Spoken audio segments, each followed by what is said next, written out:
Gracias por continuar con nosotros. Quiero hablar en esta parte del programa sobre un fenómeno que llama la atención y es qué está pasando con la ola de despidos masivos en Silicon Valley. Pues por primera vez en la historia estamos viendo que grandes empresas como Meta, Twitter, Netflix y Amazon, por mencionar algunas, están haciendo recortes masivos y la tendencia está marcando un antes y un después en esta industria. Los cálculos apuntan a que en las últimas semanas titanes de Silicon Valley han eliminado más de 20.000 puestos de trabajo y las cifras tienden a seguir creciendo al paso como van las cosas. La pregunta es, ¿qué pasó y por qué está sucediendo esto? Al parecer, la pandemia marca un punto de partida importante y es que cuando todo el mundo entró en parálisis de sus actividades cotidianas por causa de las cuarentenas o los denominados lockdowns, estas compañías se dispararon y lograron cautivar todavía más usuarios y suscriptores en sus distintas plataformas. Lo que no tuvieron en cuenta es que esa ola de euforia por el éxito que alcanzaron durante pandemia era solo temporal. Se dedicaron a aumentar las contrataciones y a expandir sus planes de crecimiento y obnubilados por este éxito momentáneo, las decisiones terminaron por pasarles factura. Pues conversamos del tema hoy con Samir Estefan, experto en tecnología y cofundador de TechCetera.com. Samir, un gusto saludarte, gracias por tu tiempo y bienvenido aquí al programa. Natalia, ¿cómo estás? Muchas gracias por la invitación. Bueno, Samir, ¿a qué se debe la crisis por la que están atravesando titanes de la tecnología y qué lectura podemos hacer sobre esos despidos masivos que estarían ocurriendo como efecto dominó en la industria? Y yo creo que hay dos cosas que son importantes tener en cuenta. La primera es que esta es una industria que ha venido creciendo durante 20 años sin parar. Eso es lo primero. Después de la burbuja del .com a finales del siglo pasado, lo que hemos visto es un crecimiento constante de la industria y sobre todo de varias de estas compañías. Y lo segundo es que aunque los números son grandes, porque cuando hablamos de 11.000 empleados por acá, 10.000 empleados por allá, digamos, da susto.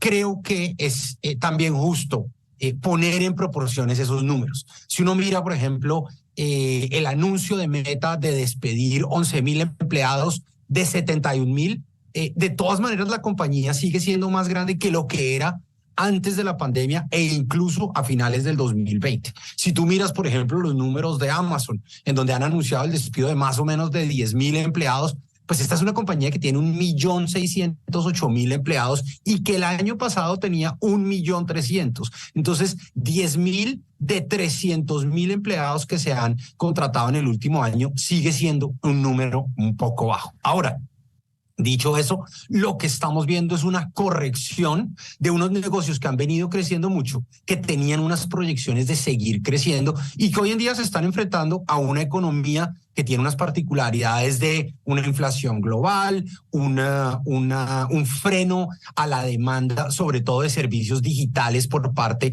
de los anunciantes y las perspectivas de un decrecimiento económico en Estados Unidos y en Europa que claramente le pegarán a la demanda. Samir, ¿qué papel juega en todo esto la guerra en Ucrania y la inflación en Estados Unidos? ¿Cómo están afectando estos factores la industria?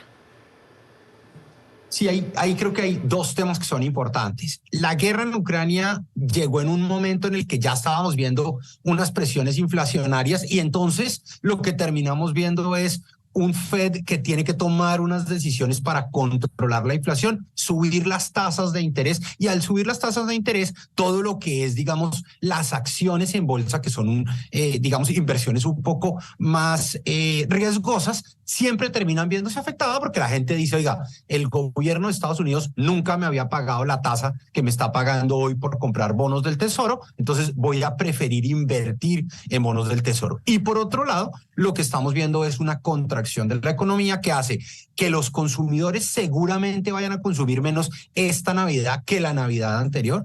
Y segundo, que de una u otra manera todavía estemos viendo un rezago en lo que es la publicidad, de la cual viven compañías como Google, como Meta, como Amazon, en buenas proporciones. Samir, así como van las cosas, ¿será que se avecina el estallido de una burbuja como sucedió en el año 2000 con los .com? Que para quienes no lo recuerdan fue una época donde en medio del furor tecnológico muchas empresas desaparecieron completamente del mapa porque sus valoraciones de mercado y el precio de sus acciones pues colapsaron.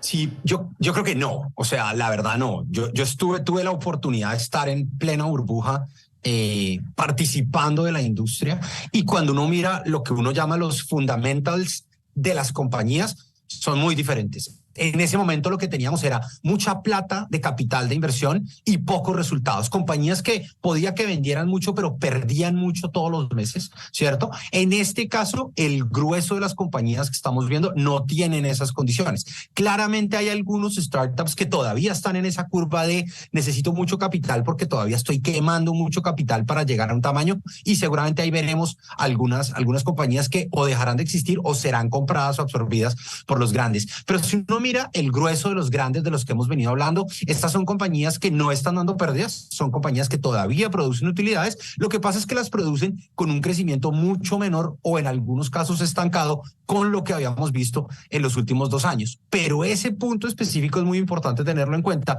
porque el crecimiento que vimos durante la pandemia de estas compañías contrarrestó todo lo que pasó en el resto de la economía. Entonces, yo no creo que estamos lejos de estar en medio de una burbuja. Creo de todas maneras que veremos algunas compañías que terminarán saliendo del mercado, serán compradas o se quebrarán, pero no creo que vayamos a ver lo que vimos en el 2000. Samir, ya para terminar, quisiera saber cuál es tu posición. Mientras para algunos todo este tema de despidos masivos es solo un tema de ajuste de costos, para otros son el símbolo del fin de un ciclo de frenético crecimiento de las grandes tecnológicas. ¿Qué piensas tú de esto? Yo creo que hay que mirar solo un factor para entender lo que digamos, las dos posiciones, y es qué tantos aspectos de nuestra vida ha invadido la tecnología.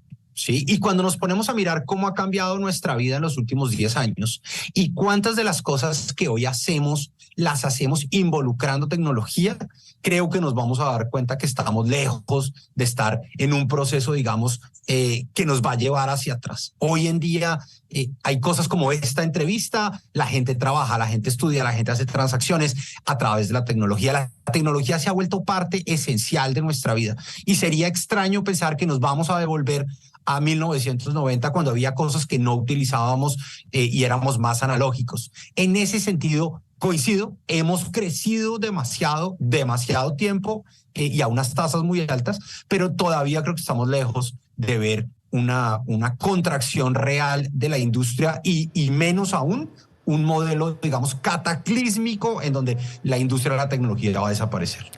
En pantalla, Samir Estefan, experto en tecnología y cofundador de TechCetera.co. Gracias por habernos acompañado el día de hoy, Samir, y por tu valioso aporte para entender un poco más a fondo este tema. Hasta la próxima. Gracias a ustedes por la invitación. Feliz tarde.